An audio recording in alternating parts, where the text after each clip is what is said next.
Around 90% of the money in the whole wide world doesn't actually exist. And it makes perfect sense, okay? And by the end of this video, it'll make perfect sense to you as well.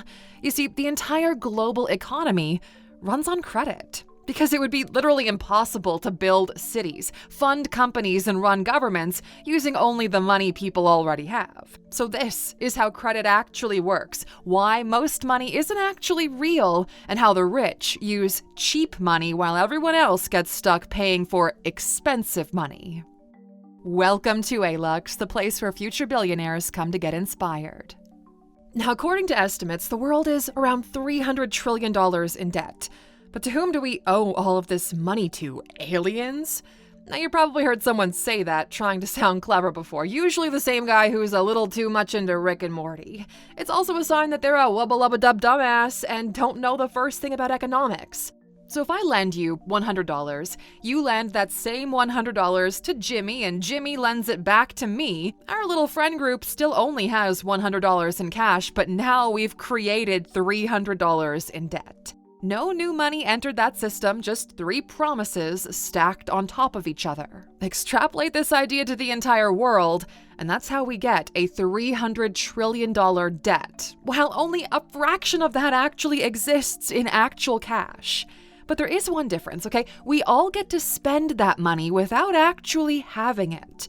This is the foundation of a credit-based economy. That means most of what we call money is actually just numbers on a screen. And technically speaking, there's no limit to how much digital money can be created as long as the system trusts that it'll be paid back. That trust is what makes the whole thing work. As long as we collectively believe that debts will be repaid, that debt can keep on growing, and so can the economy. That's why if you go to the bank right now and ask for a loan, the banker doesn't say, "Sorry, Jimmy already borrowed today, we're all out." If the bank believes that you're good for it, they'll approve the loan and new money is created into your account out of thin air. That money only becomes real, physical cash if you decide to withdraw it. That's when the bank actually has to open up the vault and hand you paper bills. But here's the part that most people don't realize. Banks have decades of data showing that, on average, only about 10% of all money is ever withdrawn as physical cash at any time. So they don't keep 100% in reserve, they don't need to. They only keep around 10% of total deposits in actual cash, sometimes even less. Let's take the US as an example. There's about $21 trillion in broad money supply, but only around $5.5 trillion exists as physical cash. Everything else is just numbers on a screen. So what happens if everyone decides to withdraw their money all at once? Total collapse. The system implodes. The banks run out of cash in hours, which is why we all kind of agreed to not do that. It's like a sort of economic pinky promise. And as long as that promise holds, the banks can keep creating money, the economy keeps moving, and most people never even notice the illusion that their money isn't real.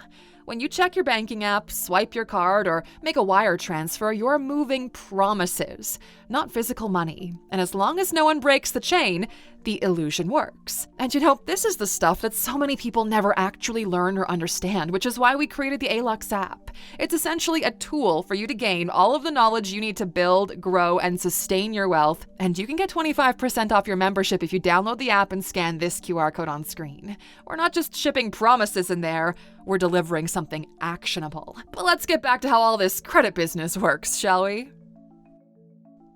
Where credit comes from. So banks, they don't hand out money they already have. They create new money based on the promise to repay it. What they give you is a digital entry, a deposit that becomes real only because the bank says so, and because the economy agrees to treat it as spendable. Every time someone takes out a loan, the bank creates new money by literally typing it into your account. So say you take out a loan for $200,000 to buy a house. They check your credit score, your income, your debt load, and calculate how risky you are to lend to. That is how they determine whether you get cheap money or expensive money, also known as your interest rate.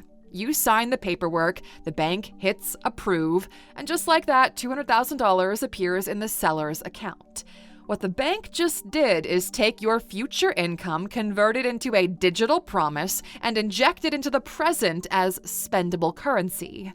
This is how banks expand the money supply. This expansion happens in what economists call the M1 and M2 money supply, which includes your checking account, savings, and other liquid assets.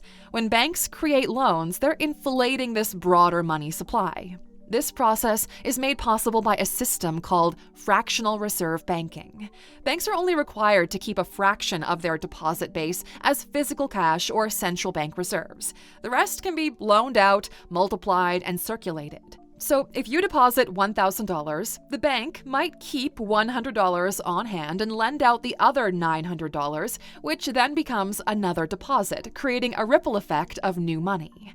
And in many modern economies, that fraction is now 0%.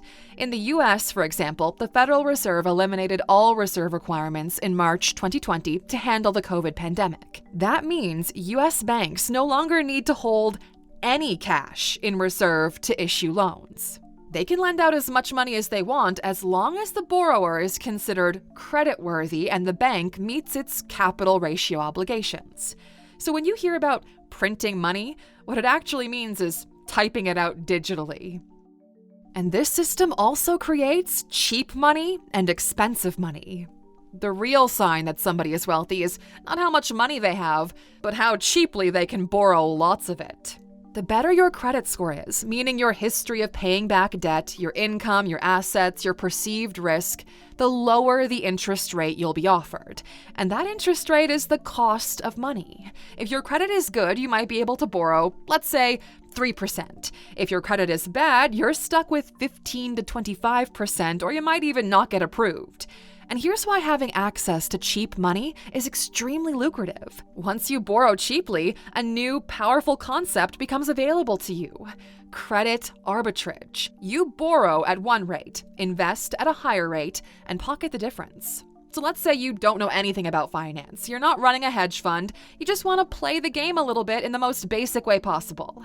So you take something like the S&P 500, a stock index made up of 500 of the largest US companies. Over the past 10 years, this index has returned an average of 10.3% annually. So that means that even a lazy investor who buys and holds the index with zero timing and research would have made 10% a year. So if you borrow at 3% interest rate and invest in the S&P 500, you're making free money. The system rewards you just for having access to cheap money. That is a credit arbitrage. If you watched our Buy, Borrow, Die video, this is part of the reason why that strategy is so profitable. Rich people have done this for decades. In fact, entire nations have done this, and sometimes they paid the price. In the 1980s, Japan's economy was booming. Interest rates were low, and the yen was stable. So Japanese investors started borrowing money at home and investing it abroad, particularly in the US assets that had higher returns. This became known as the carry trade, borrowing cheap yen, converting it to dollars, and investing in higher yield foreign securities. It worked incredibly well, until it didn't. By the early 1990s, Japan had a wildly overvalued real estate market, a bloated stock market, and a debt-fueled economy built on leverage. When asset prices crashed, the entire system collapsed. The fallout was so severe that Japan entered what's now called the lost decade, a 10-plus year economic stagnation that Japan still hasn't fully escaped. Cheap money is not inherently bad or anything, but when it fuels speculation instead of productivity, it becomes a ticking time bomb. You see, as long as people don't all demand cash all at once, and they actually pay back the loans, everything runs smoothly. At first glance, this might look like a shaky system that runs just on pinky promises and trusts amongst each other. But essentially, this is what makes development possible. If a country would have to save up money to build a new infrastructure, for example, it would probably take decades. Everything would come to a halt. It's not a perfect system, but so far, it's the most efficient way we've found to scale human productivity using money we don't have yet. Until somebody comes up with a better way of doing things, this is what we've got. And it works, for the most part. Thanks for spending some time with us today, Aluxer. We hope you found this one valuable. We'll see you back here next time. Until then, take care.